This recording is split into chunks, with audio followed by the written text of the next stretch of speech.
तस्वीरें कुछ लगातार सामने आ रही हैं। एक तरफ प्रधानमंत्री नरेंद्र मोदी मंदिर में दर्शन किए और उसके बाद देखिए यहां से वो निकलते हुए, और ये वही ब्रिज है, सुदर्शन ब्रिज, जिसका उद्घाटन प्रधानमंत्री नरेंद्र मोदी आज करेंगे। और तस्वीरें लगातार वहां से सामने आ रही हैं। प्रधानमंत्री नरेंद्र मोदी सुदर्शन सेतु ब्रिज का उद्घाटन करने के लिए पहुंच चुके हैं और ये उद्घाटन हो चुका है। तस्वीरें आपके सामने। तो फिलहाल तस्वीरें हम दिखा रहे हैं आपको सुदर्शन सेतु के, जहां पर प्रधानमंत्री नरेंद्र मोदी पहुंचे हुए हैं। रिबन कटिंग के साथ में सेतु का उद्घाटन कर दिया गया है और साथ ही एक बार फिर से प्रधानमंत्री नरेंद्र मोदी हाथ हिलाकर लोगों का अभिवादन स्वीकार कर रहे हैं। और साथ ही ये तस्वीरें हम आप तक पहुंचा रहे हैं कि कैसे सबसे पहले बेट द्वारका मंदिर पहुंचे, दर्शन पूजन किए और पूजा खत्म होने के बाद से सुदर्शन सेतु का उद्घाटन करने के लिए प्रधानमंत्री यहां पर पहुंचे। और उसके बाद यहां पर भीड़ जरा लोगों की देखी कि कैसे लोग बेहद ही ललायित है ताकि एक झलक प्रधानमंत्री नरेंद्र मोदी की वो पा सके। और सुदर्शन सेतु पहुंचने के साथ में रिबन कटिंग के साथ में उद्घाटन अब ब्रिज का कर दिया गया है। तो देखिए तस्वीरें, द्वारका और बेट द्वारका को ये ब्रिज जोड़ेगा। इसके फायदे हम आपको बता रहे हैं। इसके साथ साथ ब्रिज से द्वारकाधीश मंदिर तक कनेक्टिविटी को बढ़ाया जाएगा। प्रधानमंत्री के दौरे का ये दूसरा दिन है। कोई भी शुभ कार्य प्रभु के आशीर्वाद से होता है और यही एक वजह है कि सबसे पहले वो मंदिर पहुंचे, बेट द्वारका मंदिर पहुंचे, जहां पे उन्होंने विधि विधान से पूजा अर्चना की और उसके बाद अब आगे के कार्यक्रम। और सबसे पहले देखिए सुदर्शन सेतु ब्रिज को राष्ट्र को उन्होंने समर्पित किया। इसके बाद एम्स का भी उद्घाटन होना है और कई विकास परियोजनाओं का शिलान्यास और लोकार्पण प्रधानमंत्री नरेंद्र मोदी करेंगे। बीजेपी ने 400 पार का इस बार का टारगेट सेट किया है और मकसद वही है कि विकास के साथ देश को आगे बढ़ाया जाए। और इसी विकास और विश्वास के साथ प्रधानमंत्री नरेंद्र मोदी गुजरात के दौरे पर, यह उनका दूसरा दौरा है। द्वारका और बेट द्वारका ब्रिज को यह सुदर्शन सेतु ब्रिज जोड़ेगा, कनेक्टिविटी को बढ़ावा मिलेगा और इसको राष्ट्र को समर्पित कर दिया गया है। तस्वीरें आपके सामने। तो सुदर्शन सेतु को लेकर बताया जा रहा है कि अब द्वारकाधीश मंदिर तक जाने के लिए बोट की आवश्यकता नहीं होगी, ना ही मेडिकल इमरजेंसी के लिए बोट की जरूरत होगी। यानी अब अगर कोई भी मेडिकल इमरजेंसी होती है या फिर द्वारकाधीश मंदिर में जाकर के दर्शन पूजन आप भी करना चाहते हैं तो ऐसे में अब सुदर्शन सेतु का इस्तेमाल किया जा सकेगा। यानी आम लोगों के लिए भी बहुत जल्दी से खोला जाएगा। और साथ ही सुदर्शन सेतु को लेकर कई फायदे और बताए जा रहे हैं, जिसमें कि 12 वीविंग गैलरी और सनसेट पॉइंट से भी टूरिज्म को बढ़ावा देने की ओर इशारा करते हुए कई बातों को रखा जा रहा है सामने कि कैसे सुदर्शन सेतु टूरिज्म को भी बढ़ावा देने का काम करेगा।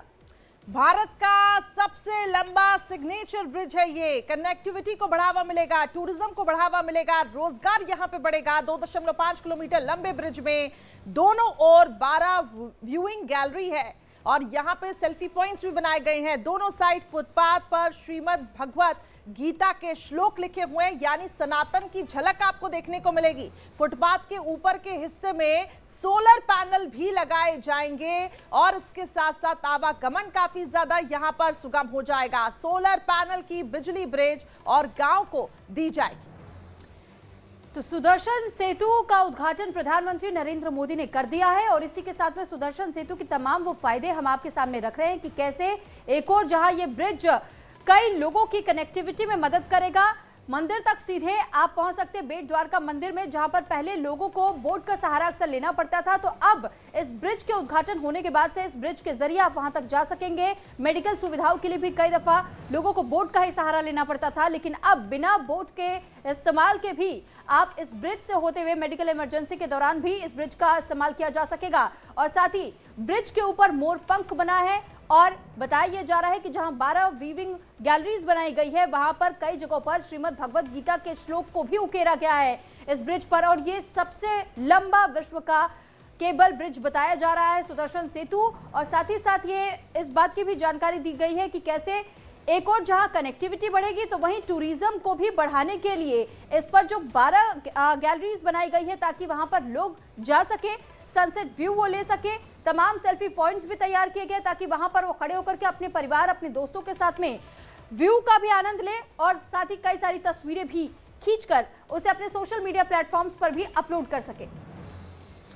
कनेक्टिविटी को बढ़ावा मिलेगा, टूरिज्म को बढ़ावा मिलेगा, रोजगार इससे बढ़ेगा। इसके साथ साथ बीजेपी का पूरा फोकस रहता है विकास पर और विकास अलग अलग राज्यों में हो, इसका पूरा ध्यान रखा जा रहा है। और क्योंकि गृह क्षेत्र है प्रधानमंत्री नरेंद्र मोदी का। ऐसे में लोग भी काफी ज्यादा उत्साहित है। सबसे बड़ा ये ब्रिज है, आप देख पा रहे होंगे, और इसमें किस तरीके से सोलर पैनल से इसमें ऊर्जा उत्पन्न होगी और इसके साथ साथ जो आसपास के गांव हैं वहां पर भी इलेक्ट्रिसिटी की प्रॉब्लम नहीं होगी। ये एक सबसे बड़ा फायदा है। 52,000 करोड़ की सौगात प्रधानमंत्री नरेंद्र मोदी गुजरात को आज देंगे। सुदर्शन सेतु ब्रिज का उन्होंने उद्घाटन कर लिया है, राष्ट्र को समर्पित किया है। इसके साथ साथ देखिए, अब यहां से विकास की रफ्तार और तेजी से आगे बढ़े, इस पे पूरा फोकस होगा। 2024 का भी चुनाव नजदीक है। ऐसे में अलग अलग राज्यों में जिस तरीके से विकास किया जा रहा है और खुद प्रधानमंत्री नरेंद्र मोदी सामने आ रही हैं, तो सीधे तौर पे लोगों से कनेक्ट भी डेवलप होगा। और बीजेपी का फोकस क्योंकि इस बार 400 पार है, तो ऐसे में पूरा विश्वास जनता का बीजेपी हासिल करना चाहती है। और बीजेपी के सबसे बड़े चेहरे और देश के प्रधानमंत्री, देश के मुखिया जब खुद पहुंचते हैं और लोगों से जब बातचीत करते हैं, तो एक पर्सनल कनेक्ट, एक डायलॉग वो बना पाते हैं। और ऐसे में सरकार की योजनाओं को जिस तरीके से वो बताते हैं, तो लोगों में जो इम्पैक्ट होता है उसका असर भी देखने को मिलता है। और यही एक वजह है कि बीते विधानसभा चुनावों में बीजेपी ने बम्पर जीत जो है वो हासिल की। अब लोकसभा चुनाव क्योंकि नजदीक है, ऐसे में बीजेपी का पूरा फोकस है कि हारी हुई सीटों पर भी फोकस किया जा रहा है जहां पर उनकी पकड़ कमजोर है, तो दूसरी तरफ जहां पर स्थितियां मजबूत है वहां पर विकास की रफ्तार को बढ़ाया जा रहा है। तो देखिए, प्रधानमंत्री नरेंद्र मोदी का 2 दिवसीय गुजरात का दौरा है। बीते शाम ही प्रधानमंत्री नरेंद्र मोदी पहुंचे थे और आज द्वारका में इस वक्त प्रधानमंत्री नरेंद्र मोदी मौजूद है, जहां पर सुदर्शन सेतु का उद्घाटन वो कर चुके हैं। और प्रधानमंत्री गुजरात में आज 52,250 करोड़ रुपयों के अधिक की विकास परियोजनाओं की आधारशिला रखेंगे, जिनमें स्वास्थ्य, सड़क, रेल, ऊर्जा, पेट्रोलियम और प्राकृतिक, राजकोट और साथ ही भटिंडा, रायबरेली, कल्याणी और मंगलागिरी एम्स को राष्ट्र को समर्पित करेंगे। पीएम नरेंद्र मोदी नई मुद्रा पानीपत पाइपलाइन परियोजना की भी आधारशिला रखेंगे और राजकोट ओखा, राजकोट जेतलसर सोमनाथ और जेतलसर वांस जालिया रेल विद्युतीकरण परियोजनाओं की भी राष्ट्र को समर्पित करेंगे। तो ऐसे में देखिए, कई करोड़ की जो परियोजनाएं बताई जा रही है प्रधानमंत्री की तरफ से, जिसको राष्ट्र के नाम समर्पित किया जा रहा है। और साथ ही गुजरात वासियों के लिए बेहद बड़ा दिन है, क्योंकि बड़ी सौगात प्रधानमंत्री नरेंद्र मोदी की तरफ से मिलने जा रही है। और ये तस्वीरें हम आपको उस दौरान की दिखा रहे हैं जब द्वारका में प्रधानमंत्री नरेंद्र मोदी जब पहुंचे सुदर्शन सेतु पर और उसका उद्घाटन किया, तो किस तरीके से वहां पर उस पूरे सेतु को सजाया गया था। बोट में भी कई लोग मौजूद थे, तो वहां भी हाथ हिलाकर प्रधानमंत्री नरेंद्र मोदी ने अभिवादन स्वीकार किया सभी का।